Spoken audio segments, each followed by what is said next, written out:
السلام عليكم ورحمة الله وبركاته. نتكلم اليوم على المنتخب الوطني الذي سيغادر في هذه اللحظات نحو الطوغو لإجراء التربص التحضيري والمباراتان الوديتان أمام كل من الطوغو ومنتخب بوروندي.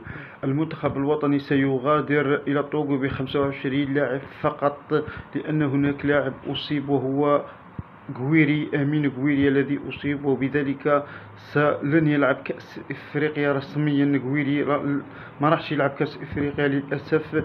جمال بالماضي راح يعوضوا بلاعب آخر، ربما راح يكون بالرحمة، ربما عدلي، ربما لاعب آخر لا نعرفه.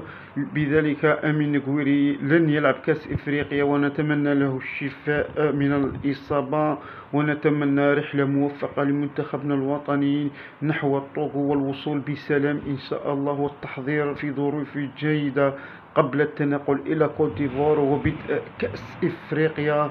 بالتوفيق لرفاق رياض محرز.